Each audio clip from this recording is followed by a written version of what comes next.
Hello, I have finally returned from my Thailand, Malaysia adventure, and it was incredible. While traveling this time, I wanted to do a junk journal that showed my travels so I had something as a keepsake. Although I have traveled a lot, I have never collaged internationally, and this was a great adventure. So I had this little book sitting in my drawer for so long, and so I brought it with me and just wanted to see if I would end up collaging. And to my surprise, I got a couple sessions in, so let's travel junk journal. My adventure starts in Bangkok. 5 years ago, one of my friends moved to New Zealand, and I promised her the whole time that I would meet her halfway in Thailand. And so finally, after 5 years, I kept that promise and headed off to Bangkok. It took me 24 hours to get there, so it was quite a trip. We only had a few days here, and I just got there, so my idea was to just collect as many pieces of memorabilia that I could. So I kept all the tickets, brochures, and even bought some postcards to use for this junk journal. This was actually my only time I've ever been in Southeast Asia, so I'd never really seen the temples here, and I was just blown away by how much color the cultures had versus North America, which is so bland and gray. While in their textile museum, they had these really cool stamps, so I was able to stamp the back of these, and I actually ended up using them, which is pretty cool. They gave us these papers to stamp, but I thought they would make an amazing background as well.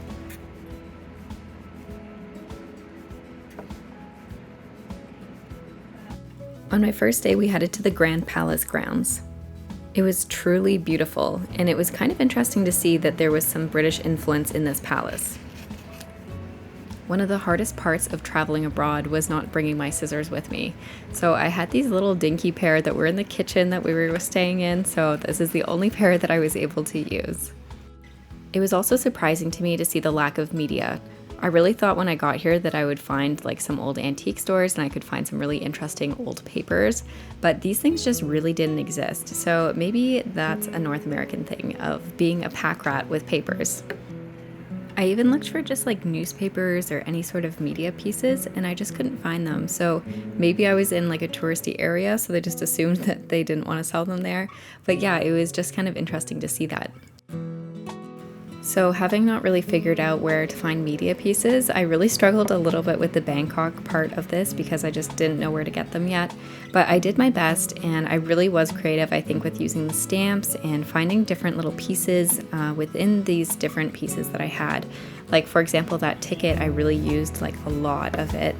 And within this gigantic book, there was a lot of things that I didn't really want to use, but there were a lot of things that I thought would be relevant to portraying Bangkok in the way that it is. There are so many temples there, so I really wanted to represent that, and sculptures and those sorts of things. So I wanted to kind of have this little mountain of them. Similar to my other junk journal, this is not a place for perfection. It's a place to discover and challenge myself, so I'm really glad that I was able to figure out how to work this challenge. You can see here too that everything is so colorful, and I wanted to use these dark blues and yellows to kind of create a really good contrast. And as you can see here from the actual grounds, I think that page really represents the colors there. I have been wanting to explore the use of paint with collage, but because I don't have paints on vacation, I just use this black pen to kind of work with me.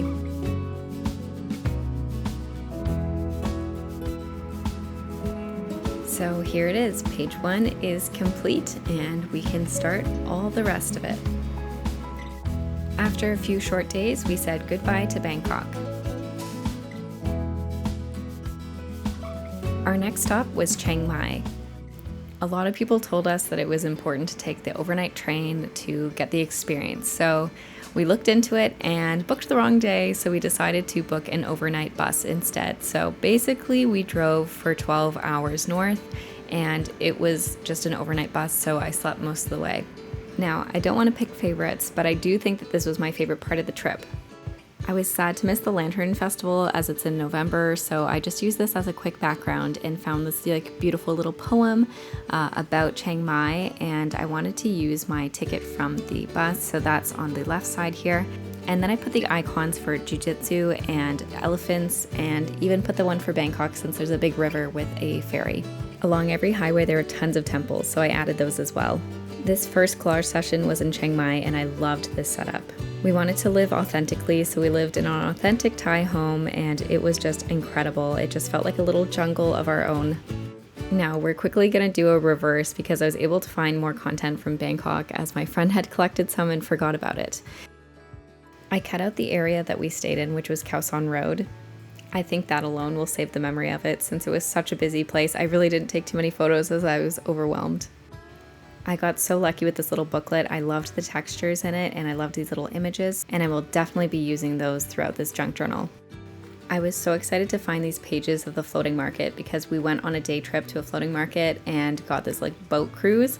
It was 100% not what we expected, but it was so incredible, and so I made an entire page of it. It was basically like a little speedboat, and we thought the whole time that we were going to the market, but they actually just hit a temple and showed us that, and then turned the boat around, and we fed all of these catfish some bread. Very interesting. You never know what you're gonna get in Thailand. I had never visited a Buddhist country before, but I was shocked by how many Buddhas there were everywhere. One thing I wasn't ready for is how popular and important 7-Eleven was to our trip, so I wanted to include that as well. It literally saved us. Every day it was so hot and we were able to just go in there, get a break, get a big water bottle, and feel better. Okay, sorry for the intermission on Bangkok, but we're back to Chiang Mai. This is the place where a lot of agriculture is, especially in rice farming, and it was really interesting to meet the rice farmers. On a hike that we did, we ran into some, and I asked the guide to ask them what's the key to happiness. Without missing a beat, they came back and said, if there's rice, happy. If there's no rice, not happy. And they were just incredibly happy people. This thought sat heavy with me for several days as I realized the complexity that we've created.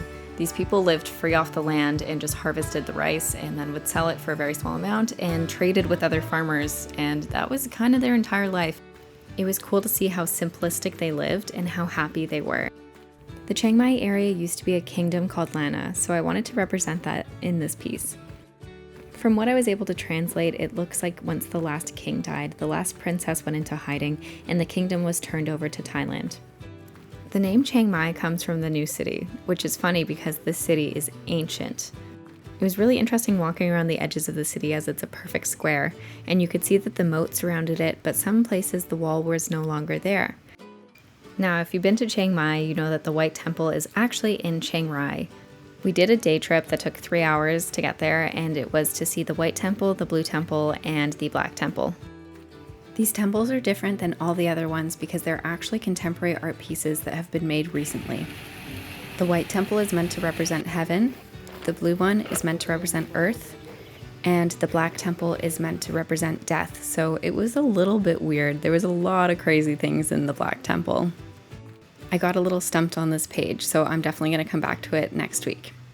I also just wanted to capture the essence of Chiang Mai because it's such a calm and beautiful place. So this page is a little bit more abstract, but I think that it captures exactly the mood that I felt while I was there.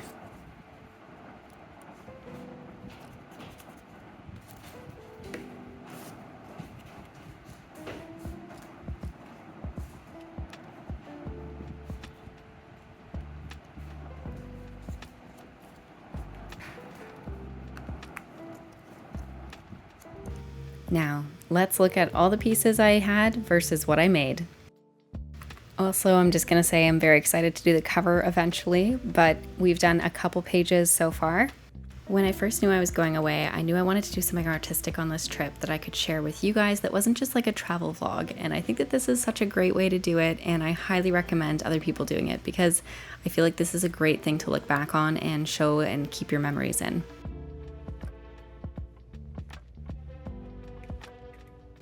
On this last page, I quickly added good luck in progress because that was something I saw on a couple different shops and I thought it was beautiful.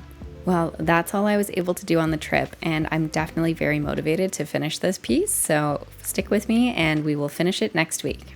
If you aren't already, please subscribe and feel free to watch my other videos. Thank you so much for watching.